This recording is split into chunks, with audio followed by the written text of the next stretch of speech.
Reseteo, con César Vidal y Lorenzo Ramírez. Muy buenos días, muy buenas tardes, muy buenas noches y muy bienvenidos a esta nueva emisión del Gran Reseteo. La gente estará de holganza, supuestamente según la versión oficial estarán contagiándose para la próxima oleada de coronavirus, pero ustedes verán que en cesarvidal.televisión, que no es inclusivo, sino que es exclusivo, seguimos trabajando con los espacios inclusivos, no exclusivos, aquellos que tienen las personas que se han suscrito, y por supuesto en cabeza de ellos con el Gran Reseteo que con gran acierto pilota cada semana don Lorenzo Ramírez. Don Lorenzo, muy buenas noches. ¿De qué vamos a ir hoy? ¿Qué tal, don César? Pues hoy vamos a hablar bueno, lo prometido es deuda, y nunca mejor dicho, ¿no? Vamos a hablar de lo que algunos consideran, pues, la alquimia moderna, la conversión del papel en dinero. La alquimia, qué bien, qué bien. Sí, ya no se trata de convertir el plomo en oro, sino se trata de convertir el papel en dinero, por obra y gracia de los banqueros con los privilegios que otorgan los políticos y sin que esa emisión de moneda pues tenga ningún respaldo real, ¿no? La verdad es que poca gente conoce cómo funciona esto. De hecho, yo creo que está diseñado el sistema para que la gente no lo conozca y de esta manera pues se le pueda seguir metiendo la mano en el bolsillo por lo civil o por lo criminal, ¿no? Y sobre todo para que da esa impresión, ciertamente. Y sobre todo para que no se hagan las reformas, ¿no? que son necesarias para acabar con este modelo de dinero-deuda, que llevo mucho tiempo hablando de él, pero ya hacía falta un reseteo para contarlo, ¿no? Y vamos a hablar de cómo nace este dinero y hay que comenzar explicando, pues eso, cómo surge, ¿no? Y la verdad es que el dinero, no existe ningún poder que decida lo que es el dinero, es una institución evolutiva que a través de los siglos, mediante la prueba y el error, pues se ha ido configurando, ¿no?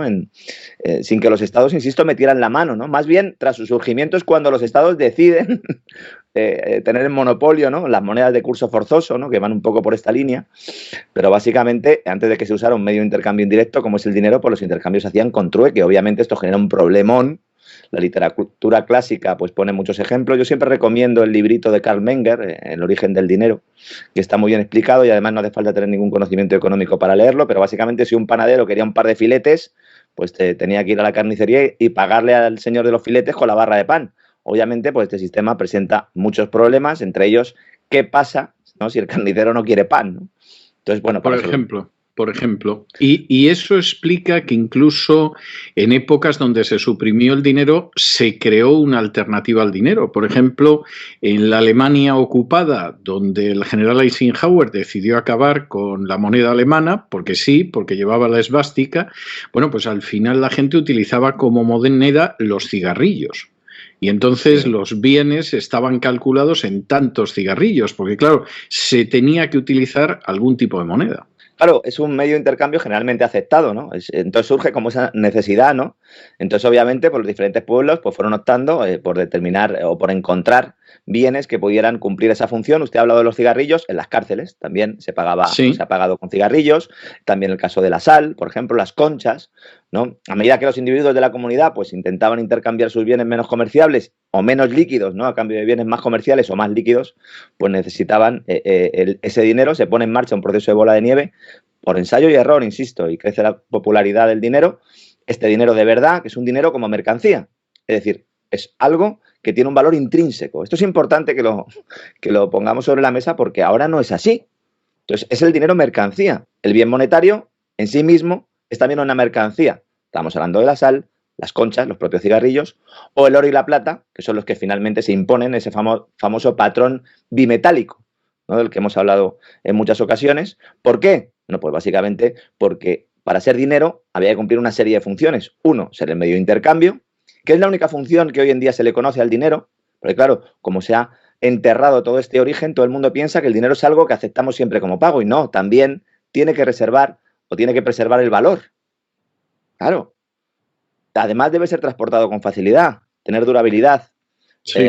Claro, ser divisible en unidades más pequeñas y ser homogéneo, ¿no? Entonces, claro, el oro y la plata eran perfectos, ¿no? ¿Qué sucede? Pues que obviamente no todo el mundo podía llevar oro y plata encima, ¿no? Entonces, la banca se da cuenta de eso Un día vamos a hablar de la nobleza negra veneciana. Yo creo que le vamos a dedicar un programa completo. Tanto le gusta a mi amigo Daniel Stulin. Sí, sí, sí, de hecho le gusta apasiona, mucho. sí. Porque obviamente, bueno, pues la banca nace como nace y fundamentalmente lo que decían es, bueno, pues en un banco, literalmente, porque de ahí nace o de ahí viene el nombre de banca, ¿no?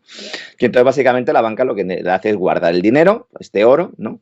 Y prestarlo a quienes necesitan hacer una gran inversión, porque obviamente hacían falta, sobre todo con el auge de los viajes en barco, bueno, pues para el comercio, los famosos viajes a las Indias, empresas, que de ahí viene también el nombre de empresas, que necesitaban, eran aventuras, que necesitaban una financiación y que o bien te financiaba el Estado de turno o bien te financiaba el banco.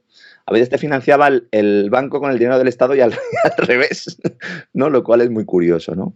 Entonces, ¿qué hace la banca? Pues se dedica a guardar el oro de los depositantes. Entonces, cuando un depositante iba a dejar allí su oro, le daban un recibo. Este es el billete de banco original. Ese recibo donde pone usted ha depositado 100 onzas de oro, ¿no? ¿Qué pasa? Que llega un momento en el que los propios agentes económicos, por evolución, es decir, no hay ningún gobierno que meta las manos ahí, se dan cuenta de que es más fácil intercambiar los papeles que no ir al banco, sacar el oro, me lo guardo en la buchaca, hago un viaje, se me puede perder, me lo pueden robar, etcétera, etcétera, o lo tengo que guardar en mi casa, ¿no? Entonces tengo estos papelitos, ¿no? Y así nace el papel moneda. Aunque queda una huella que es como en determinados billetes aparecía el banco de donde fuera entregará este dinero al que lleve el billete, exactamente. Es una promesa de pago. Un billete es una promesa de pago. Todo esto nosotros ahora no lo podemos comprender porque hemos crecido en una sociedad en la que esto es completamente distinto. Luego vamos a analizar y vamos a ver cómo llegamos hasta ahí, ¿no? Pero efectivamente era así. Entonces, emitían billetes respaldados por oro que tenían en sus cajas y de esta forma pues impulsaba la actividad económica, ¿no? Porque los billetes de banco eran un bien líquido para comprar, vender y saldar deudas. Estamos hablando de que esos billetes eran un sustitutivo perfecto del dinero, no eran dinero. El dinero era el oro que estaba en las cajas, el oro o la plata, ¿no? Importante también, cuando aparece el dinero, nace el cálculo económico, fundamental. No se puede entender la civilización sin el cálculo económico. Porque claro, al tener un solo bien o dos, ¿no? En el caso del patrón bimetálico, pues puedes determinar los intercambios y hacer la labor contable, que es fundamental en todo negocio, ¿no? Previsión, etcétera, etcétera, ¿no? También en las cuentas estatales. ¿Qué pasa? Que los amigos, los de la nobleza negra veneciana y todos los demás se dan cuenta de una cosa, dicen, bueno, y si yo cuando doy un crédito, en lugar de respaldarlo por oro que tengo aquí, doy más dinero, doy más créditos que el oro que tengo, ¿quién se va a enterar? Y ese es el origen de todo. Claro. Ese es el origen de la reserva fraccionaria. Porque dicen, perfecto, como yo al que le estoy dando crédito no sabe cuánto oro tengo, y además entonces no había regulaciones, luego nace la banca central, lo comentaremos, ahí nace la reserva fraccionaria, es decir, se generaliza esta actuación en la cual yo solo guardo una parte del oro y el resto no solo lo presto, en este caso billetes de banco, sino que además hago más billetes que el oro que tengo. Problema, que en el momento en el que había una crisis de confianza, en el momento en el que alguien se daba cuenta de que ese banco tenía problemas, ¿qué pasaba? Las famosas imágenes que hemos visto en películas, Mary Poppins, etcétera, etcétera, ¿no? Un corralito. Bueno, en este caso una corrida bancaria. Qué bello es vivir.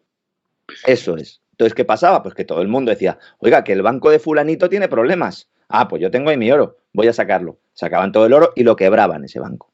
A ver, toda esta historia, la estamos resumiendo aquí mucho, obviamente, si no estaríamos aquí 10 días. Hay un libro muy bueno que se llama Dinero, Crédito Bancario y Ciclos Económicos, en la cual, del profesor Huerta de Soto, en la cual en toda la primera parte analiza todos los intentos, el nacimiento de banca, también el desarrollo de la banca central y cómo hemos llegado a donde hemos llegado. Es un libro editado en 1998 y anticipa todo lo que va a ocurrir después, porque básicamente es un problema de expansión monetaria del cual ya hablaremos en otros momentos, ¿no? Estamos hablando de bancos libres, es decir, cada banco emitía sus propios billetes. No había una moneda, unos billetes de curso legal. El dinero era el oro o la plata. Y luego cada banco, independiente de forma privada, emitía este dinero.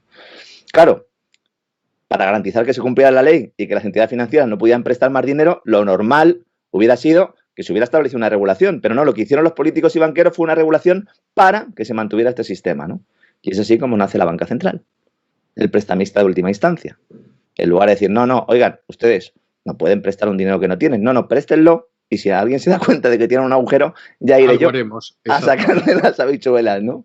Entonces, claro, nace la banca central, hay muchos intentos de banca central, pero ya nos ponemos un poco en la edad más actual, ¿no? Llegamos a 1913, a la isla de Jekyll, y la creación de la Reserva Federal.